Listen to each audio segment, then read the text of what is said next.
My name is Joseph Jacob. It's my pride, pleasure, and privilege to welcome you to Secret of Public Speaking.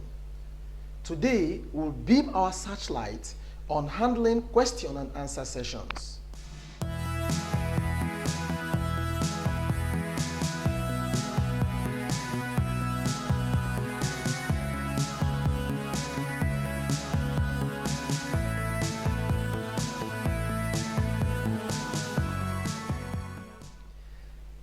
After delivering a very nice speech, the audience might be asked to ask you some questions, and you need to answer those questions. So today, we'll look at what you need to do to succeed in the question and answer session.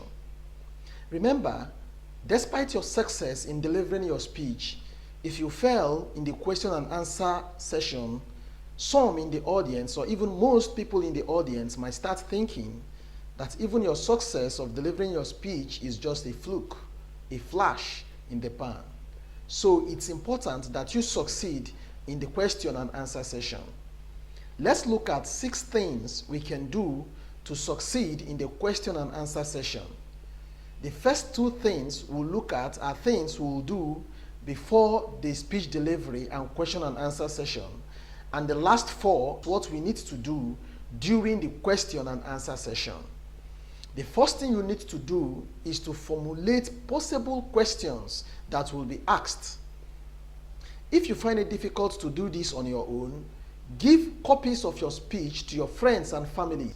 Ask them to go through the speech and formulate questions that the audience might ask you. Your family and friends will contribute a lot of questions that you will be anticipating during the question and answer sessions. Now that you've gotten these questions, we need to proceed to the second thing you must do. Get answers to those questions and practice how to answer them. It is not easy to answer questions during question and answer sessions. And if your answers are not very good, the result will be that more questions will be asked.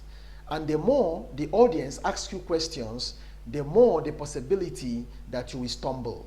So it's important that you answer questions very well.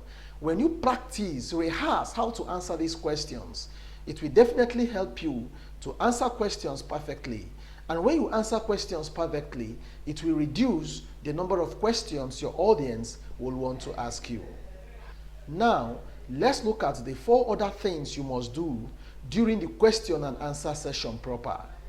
The first thing you need to do is to get the materials ready. There are materials you need during the question and answer sessions.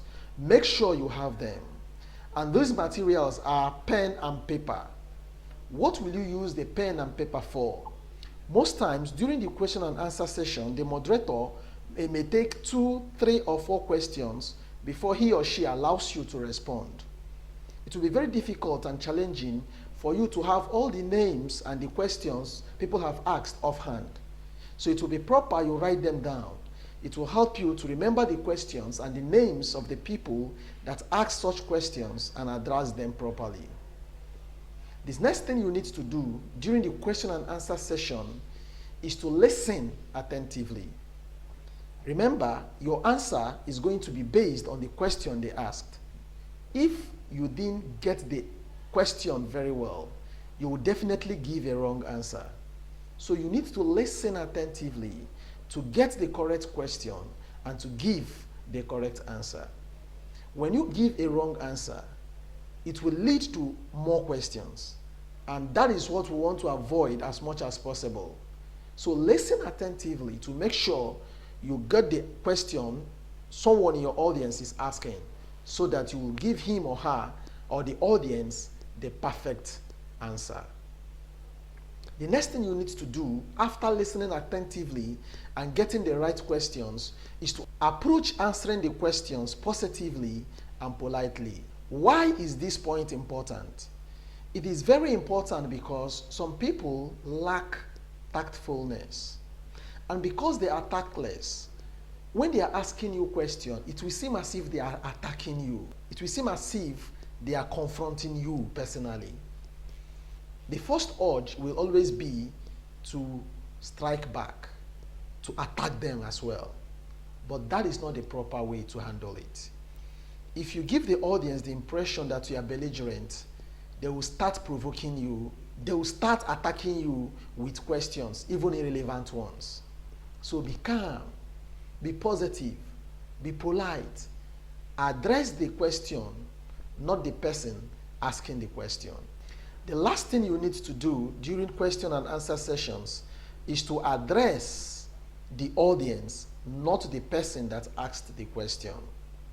You know, it is not everybody in the audience that will ask a question. But when a particular person or persons in the audience ask questions, don't direct your answers to them alone. Rather, direct your answer generally to the audience. Why is it proper to do so? There are two positives why you should do so.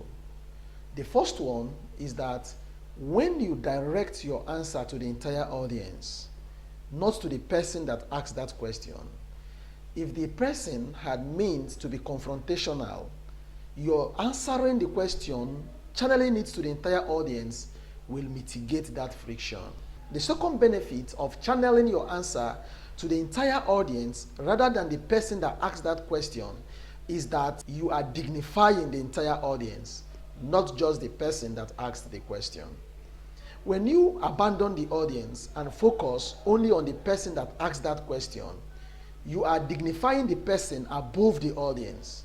So rather, channel your answer to the entire audience. In so doing, you are carrying everybody along, the person that asked and the audience as a whole. Let's look at two examples that will help you understand this last point very well. In this example, we'll choose someone from the audience whom we've called Mr. John as the person that asked a question. We'll look at the first example where the speaker failed to handle his answer very well. And we'll look at the second example where the speaker did very well in channeling his answer not to Mr. John but to the entire audience. Watch out. Mr. John, you asked a good question. I want you to know. In this example, you'll notice that the speaker started well by commending John, but failed to focus his answer on the audience.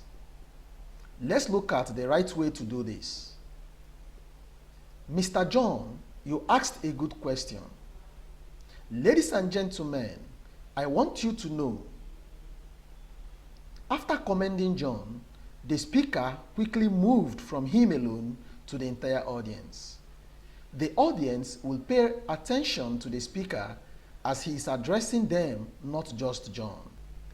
In today's video, we've looked at 6 things we need to do in order to succeed in a question and answer session. The first one is to formulate possible questions. The second one is to rehearse or practice how we'll answer those questions. The third one is to have our pen and paper during the session proper, so that we'll be writing the names and the questions members of the audience are asking. The fourth one is to listen attentively, so that we'll be able to get all the questions properly and give the right answers to them. The fifth thing we need to do is to approach questions positively. Even if the person asking the question is attacking us, is confronting us, we don't need to strike back. Rather, we need to focus on answering the question and approach our answer with positivity. The last one we just considered is, while we thank the person that asked the question, we must focus on the audience when answering the question. I hope you've enjoyed this video. In our next video, we'll focus on impromptu speech. What is impromptu speech? How can we succeed when we are called upon to deliver an impromptu speech? These questions and many more will be answered in our next video. I hope you won't miss it. Please subscribe to this channel if you have not done so. I'll also appreciate it if you like and share this video. Have a wonderful day. Bye-bye.